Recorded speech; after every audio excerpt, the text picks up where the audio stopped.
They blocked him from boarding, questioned his ticket, and called for backup, all while ignoring the fact that he held the keys to a $48 million contract with their airline. There was nothing unusual about Dorian Brandt that morning. His suit was crisp, his collar perfectly set. He moved through JFK's Terminal 4 with the confidence of someone accustomed to early flights and executive meetings. In his left hand, a dark leather garment bag. In his right, a first-class boarding pass to San Francisco. He was en route to the Western Produce Sustainability Summit, where he was scheduled to deliver the keynote speech. At 58, Dorian had mastered this routine. He wasn't flashy, didn't crave attention. He valued quiet efficiency. But something shifted the moment he approached Gate 17. There was no line yet. A few passengers lingered nearby, sipping coffee, lost in their screens. Dorian stepped up to the gate, offered a courteous nod to the young woman behind the counter, and handed over his boarding pass. She didn't scan it. Instead of scanning it, she looked up at him, and then looked again, slower this time. The kind of look people give when they're deciding whether to speak up or stall. Dorian waited. No tension in his shoulders, no question in his eyes.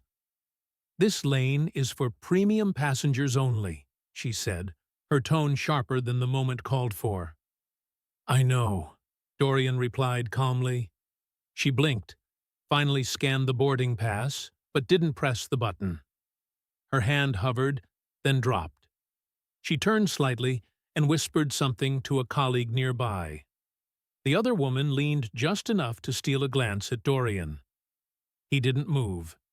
Then she turned back. "I'm going to need to see some ID." Dorian tilted his head, just a fraction.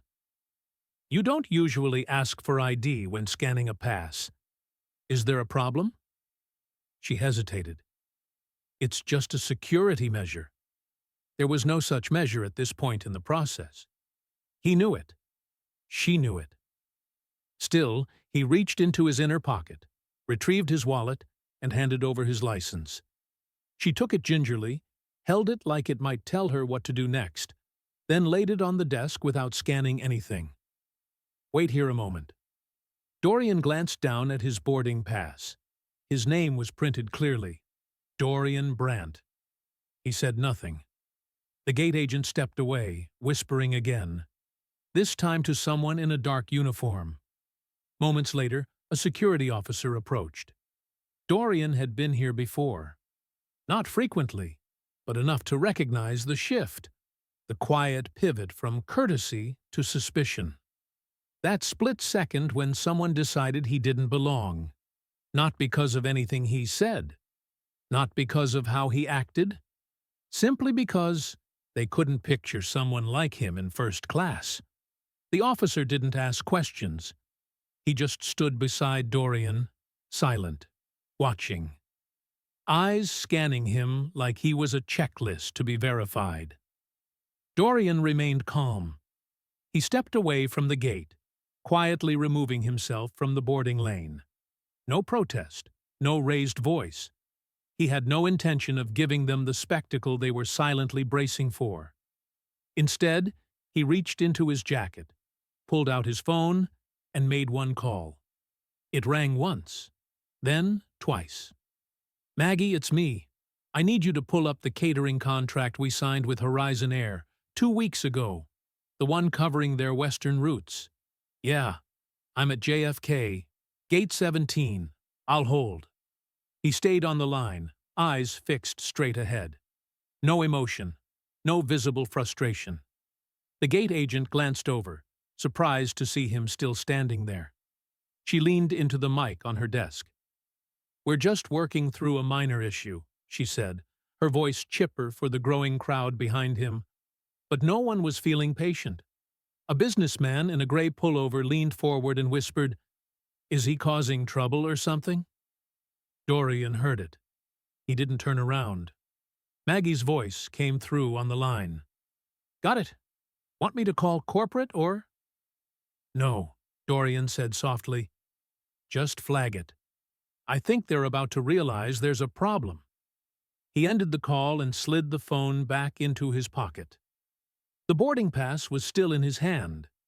He stood there quietly, like a man waiting for an elevator. But that call wasn't a complaint. It was a warning. Because Dorian Brandt didn't always wear tailored suits or board first class. He grew up in Mansfield, Ohio, in a house with soft floorboards and louder mornings. His mother, Aunt Eunice, worked long hours in the produce section of a corner grocery. His father, Leonard, split his time between night shifts at the steel mill and weekends fixing neighbors' cars in their gravel driveway. They didn't have much, but there was always food on the table. And from an early age, Dorian was taught that how you carry yourself matters. At 15, he was up by 5 a.m. on Saturdays, helping his mother sort crates of fruit and vegetables before the store opened.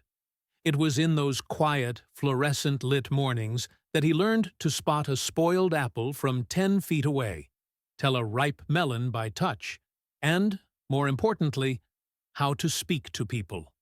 Not at them, to them. There's a difference. Dorian figured it out fast.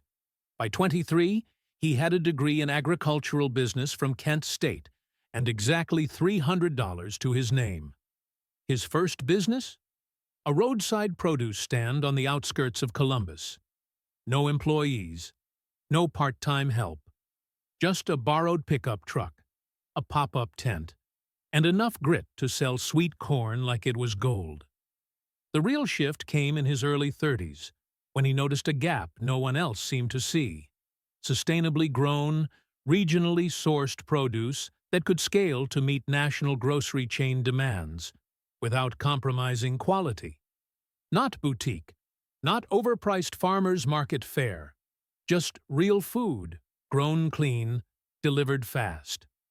Brandt Global Foods was born in a rented garage, with a single delivery route and a laptop that crashed twice a week. He made deals directly with farms across the Midwest, building relationships one handshake at a time. It took nearly 15 years before his company earned a seat at the table alongside national suppliers. Today, Brandt Global Foods supplies over 30 high-end grocery chains, 5 university systems, and, most recently, Horizon Air. The airline had approached him. They were looking to reinvent their in-flight meals after a wave of bad press and declining customer reviews. Dorian didn't pitch. He listened. Then he offered them a plan: seasonal produce rotations, direct farm-to-line sourcing, and packaging that cut waste by half. It wasn't flashy, but it was smart, sustainable, and scalable. They signed a $48 million contract. Still, Dorian never lost sight of where he came from. His office wasn't lined with awards. There were no glass trophies on shelves or corporate slogans on the walls. Walk into his headquarters in Dayton, and you'd see a framed photo of his old roadside stand, and a wall filled with handwritten thank-you notes from farmers. Maggie, his assistant, handled the logistics. Dorian handled the people. He didn't like drama, avoided attention. And as for power, he never talked about it. He just used it, quietly, when it mattered. So when the gate agent at JFK studied his face longer than his boarding pass, and the security officer stood beside him like he was a problem waiting to happen, it wasn't just an inconvenience. It was a reminder that no matter how many contracts he signed or how many planes he helped stock, some people would only ever see what they expected to see. And when you don't fit the image they've built in their heads, they start looking for reasons to doubt you. But Dorian Brandt didn't need to raise his voice to prove his place. He had spent a lifetime letting his work speak for him. That call he made at Gate 17 wasn't the start of a conflict. It was a quiet offer, a chance for the airline to correct the mistake before it grew legs. Because while Dorian believed in grace, he also believed in standards. Respect, once withheld, had a cost, but none of that mattered at Gate 17. To the gate agent, he wasn't a name she recognized. He wasn't a keynote speaker or a partner behind a $48 million deal. To her, he was just another man in a suit who didn't quite fit the frame she expected. And so, she looked for reasons to say no. Her name was Haley, mid-30s, recently transferred from Tulsa to JFK, still learning the rhythm of a busier terminal. She was eager to do the job right, to show she could handle the pace and pressure. Her instructions had been clear. Maintain order. Follow protocol. Don't let anyone bend the rules. What she hadn't yet learned was instinct, the unteachable ability to read a room, to weigh a moment before deciding what it meant. Passengers had begun to stack behind the gate. A man in a Navy windbreaker with a Bluetooth earpiece paced near the front. Behind him, a woman with a floral carry-on shifted from foot to foot, glancing between her watch and the gate display. Haley tugged at the mic clipped to her collar. "Requesting supervisor support at 17, she said under her breath. She looked back at Dorian, still off to the side, still calm, still watching. Mia, her coworker, leaned over from the next podium. "Is there actually an issue?" she asked quietly. Haley hesitated. "He says he's first class." Mia blinked. "And his pass says he is. So, what's the issue?" Haley exhaled slowly. "It just doesn't feel right." That's when Mia's expression changed. Not dramatically, just a shift in her posture, her eyes, a silent warning.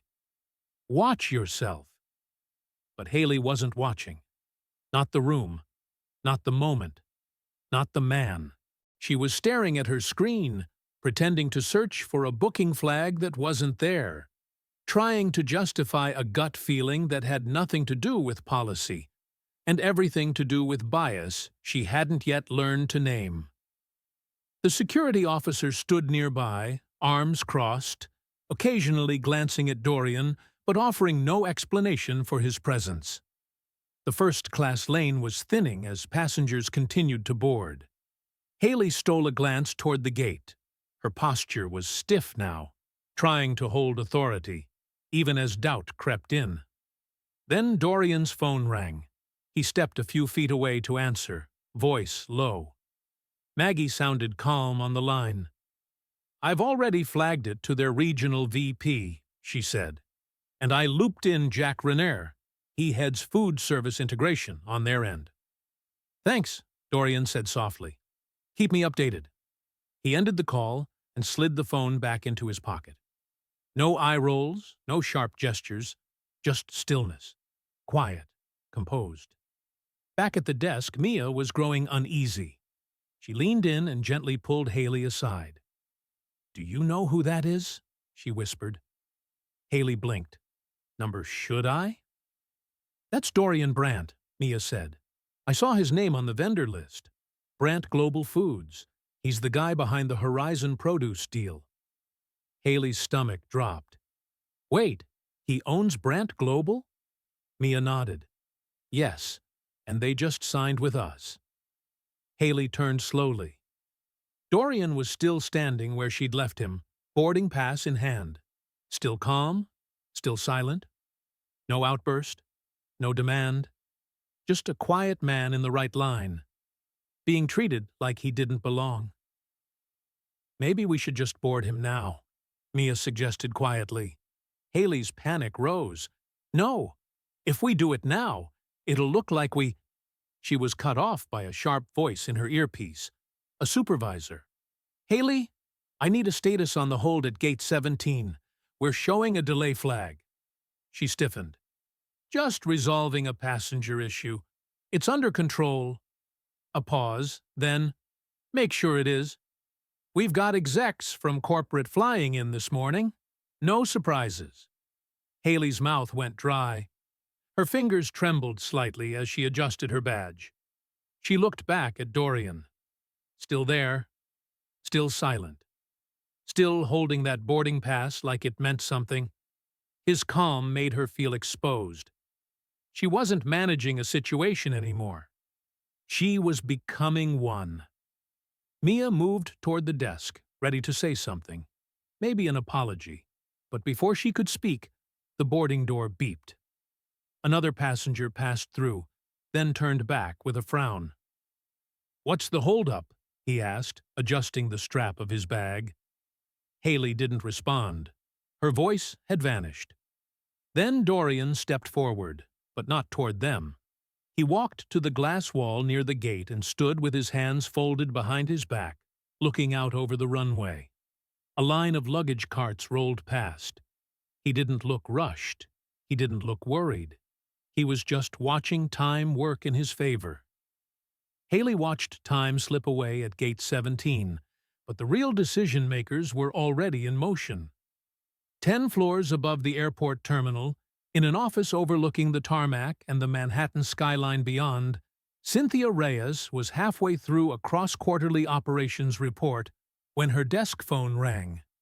She rarely answered calls from unknown numbers, but this one had been forwarded twice, and her assistant had flagged it urgent. "This is Cynthia," she said. "Hi, Cynthia. Maggie Geller, calling on behalf of Dorian Brandt, CEO of Brandt Global Foods. We've just been alerted to an incident involving Mr. Brandt at Gate Sitten." Cynthia straightened immediately. "What kind of incident?" Maggie's tone stayed calm and professional. "Your staff appears to have denied him boarding despite his first-class ticket. We're concerned this could escalate." Cynthia didn't waste a second asking for more details. She knew the name well enough to understand the gravity. Horizon Air had only recently finalized its supplier contracts for the coming fiscal year, and Brandt Global wasn't just any vendor. They were the vendor.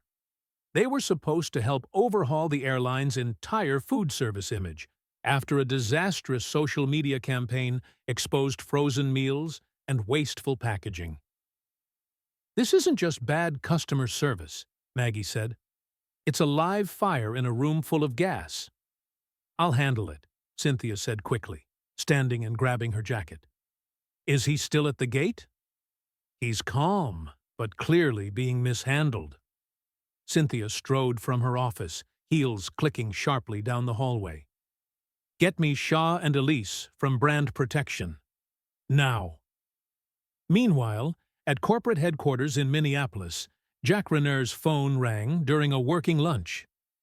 "Jack," Maggie's voice cut through without formalities, "Dorian's being detained at the gate. JFK Horizon staff flagged him for no reason." Jack nearly dropped his fork. "You've got to be kidding me." "Nope," Maggie confirmed. "He called it in personally."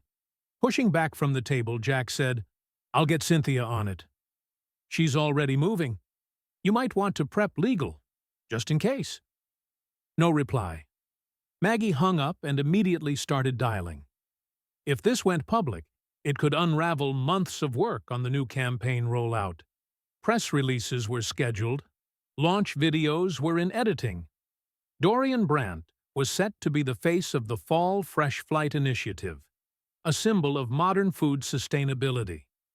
Yet here he was, sidelined at Gate 17 by someone who didn't even know who they were dealing with. Haley was beginning to sweat. The shift was undeniable, not just from Mia's icy silence, but from the growing murmur among passengers. Phones came out, flight statuses checked. Still, no boarding. Then, without warning, a man in a Navy suit with a Horizon ID badge strode purposefully toward the gate, followed closely by a woman in red heels, phone pressed to her ear. Cynthia Reyes. She ended the call, lowered the phone slowly, and took in the scene. Dorian didn't move. He watched her approach, but didn't step forward. He knew exactly who she was. Calm but firm, Cynthia extended her hand. "Mr. Brandt, I'm Cynthia Reyes, Executive Director of Regional Operations. May I speak with you privately?"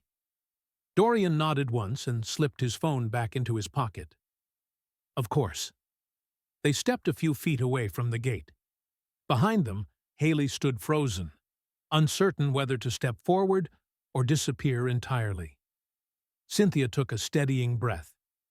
"Mr. Brandt, on behalf of Horizon Air, I want to sincerely apologize. I've already contacted our internal team to investigate what happened. This should never have occurred. I'd like to personally escort you onto the flight." Dorian remained composed, his expression unreadable. He simply asked, "Do you know what seat I was assigned?" Cynthia checked her tablet. "Seat 1A. He smiled faintly. "First row. Interesting. I was told this lane was for premium passengers only." Cynthia didn't flinch. "Again, I apologize." Dorian leaned in slightly. "The problem isn't the mistake, Ms. Reyes. It's the assumption behind it." She swallowed hard, meeting his gaze. "Understood." But Dorian wasn't seeking retribution. He was waiting for honesty. Behind the gate desk, Haley remained motionless, her headset still clipped to her collar, but she no longer spoke into it. She watched Cynthia and Dorian stand a few feet away, their conversation too quiet to hear, yet loud enough to shift everything. Passengers had stopped boarding. The monitors still showed the flight on time, but no one was moving. Mia avoided meeting Haley's eyes. She didn't have to. Everyone at the gate already knew something was off. Cynthia glanced toward the side and waved over another man. Tall, sandy-haired, wearing a black lanyard with the corporate posture of someone used to serious business. This was Justin Cole, Horizon's legal liaison for East Coast operations. Briefed moments ago in the elevator, he knew better than to offer excuses. He extended his hand to Dorian. "Mr. Brandt, I want to personally apologize. I understand this experience has been—" Dorian cut him off gently but firmly. "I don't need an apology, Mr. Cole. I need an explanation for how something like this happens after we've signed a $48 million deal." Justin faltered, searching for a response that didn't exist. No polished statement, no PR-approved deflection could fix this. Cynthia stepped forward. "Mr. Brandt, we fully understand the gravity of the situation. We're reviewing staff conduct and sensitivity training immediately. But I want to assure you, this is not a reflection of our company's values." Dorian raised an eyebrow, sharp and deliberate. "You mean it's not a reflection of the company's values? Or of the gate agent's judgment?" Cynthia said nothing. Instead, Dorian glanced toward Haley, who now looked like she might disappear behind the desk. He looked directly at Cynthia and Justin. She saw a well-dressed man with a premium ticket and assumed he was in the wrong line. Not once, but repeatedly called for security. The moment I asked a question, the situation escalated. "You don't have to explain what that's about. I've lived it." Justin cleared his throat. "We're prepared to issue a formal apology if you'd like, private or public." Dorian's expression didn't change. "You think I'm here for an apology?" They hesitated. He reached into his garment bag and pulled out a thin manila folder. "No fanfare, just papers. This is a signed copy of our contract. My company now supplies every fresh item on your Western and Midwest routes, including the produce used in your premium lounges." He handed the folder to Cynthia, who accepted it like a heavy burden. "So when I say the person being blocked at the gate is your brand, I mean that literally." He paused, voice steady but firm. "I don't want a tweet. I don't want a letter. I want better. Because the next person you treat like a security risk for doing absolutely nothing might not have a direct line to your VP Silence Fell." Nearby, passengers began whispering again. A woman in the business class line pulled out her phone, pretending to scroll, but clearly recording. Justin shifted uneasily. "We'll initiate an immediate review and make personnel changes as needed. You have my word." Dorian glanced at his watch. Good. Then we can all go about our day." Before Cynthia could escort him on board, he turned slightly and looked toward Haley. She was pale now, clutching her badge with both hands like a shield. Dorian stared at her, not with anger, but with something far worse: disappointment. He didn't speak. He didn't have to. Cynthia waved to the flight crew, who began clearing the gate. Dorian was led down the jet bridge, Justin quietly trailing behind. Back at the gate, Mia stepped beside Haley. "You don't get it," she whispered. "That man's company supplies food for half the trays you serve in first class." Haley didn't answer. But the real moment wasn't in their words. It was what came next. The cabin crew, already briefed, greeted Dorian not with the usual robotic smile, but with an attentiveness that felt like a quiet apology. A flight attendant named Jordan stepped forward to take his garment bag, while another quickly brought him a bottle of water. No questions asked. "Mr. Brandt, if there's anything you need before takeoff," Jordan said quietly, "just say the word." Dorian barely reacted. He wasn't interested in gestures. He settled into seat 1A, set the water down untouched, and exhaled through his nose. Not relief, but a controlled, measured breath. Outside, something unusual was unfolding. The terminal seemed to slow to a crawl. Passengers checked the boards more frequently. Gate 17's status flipped from boarding to delayed. Within 10 minutes, 2 more nearby gates followed suit. A man in a gray blazer tapped the desk at Gate 18, only to be told they were undergoing an internal systems review. It wasn't just Dorian's flight. Across the concourse, 3 more Horizon Air departures were delayed. No clear reasons, only vague phrases: operational hold, technical processing, crew coordination. In reality, corporate had initiated a soft shutdown, a quiet pause. After escorting Dorian on board, Cynthia Reyes headed straight into a secure meeting room behind the terminal. She was now on a call with legal, HR, and crisis management. The directive was clear. Before this incident hit the public eye, everything had to be thoroughly assessed. Gate logs, staff reports, internal communications, every employee who'd interacted with Dorian that morning was being pulled aside. No one said it aloud, but the plane wasn't going anywhere until the company fully understood the scope of the damage. Back on board, Dorian sat with his eyes closed. He wasn't angry. He wasn't rattled. But his calm wasn't peace. It was hard-earned experience, the kind that comes from decades of having to mask the sting, simply because it's a familiar ache.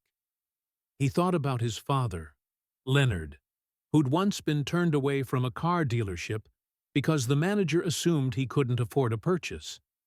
He remembered his first investor meeting in Columbus, where someone mistook him for the valet. And despite all the years, it still happened. Just now, at a higher altitude. Jordan returned quietly.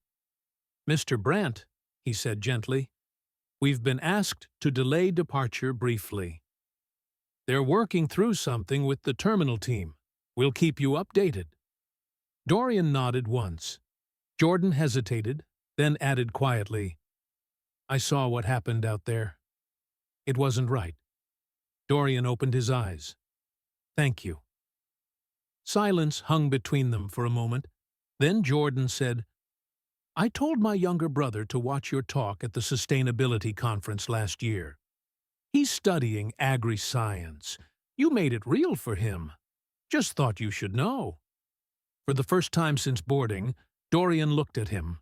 A small, genuine smile. No performance, just human. "I appreciate that." As Jordan walked away, the pilots stepped out of the cockpit and conferred with a senior crew member near the front. Their voices were low, but not quite low enough. Dorian caught a phrase. "Ground hold. no idea how long. Somewhere in the back of the plane, a man groaned audibly. Figures. This airline never seems to get it right. Dorian didn't respond. He leaned back and watched the clouds drift past the window. He'd done his part. The rest wasn't his to control. 20 minutes later, an internal report landed on Cynthia's desk. The gate logs were spotless. No threats reported, no disturbances filed. The only irregularity? A call made by the gate agent to security. No documented reason. That, alone, was enough. By the time the flight finally pushed back, Haley had quietly been removed from the floor. No announcements, no scenes. Her name was nowhere to be found on the next day's schedule. That afternoon, a photo surfaced, snapped by someone in the terminal. Dorian, standing calmly by the gate, phone pressed to his ear. The caption read, "He didn't raise his voice. He didn't move." But the whole airport listened. Yet, stories like this don't always end the way you'd expect. The plane touched down in San Francisco just after 1:15 p.m. local time. Dorian was among the last to disembark, moving deliberately while other passengers hurried toward rideshares, baggage claims, and connections. He didn't check his phone until he was already settled in the back of a black Lincoln, en route to the Marriott, where the Western Produce Sustainability Summit was already in full swing.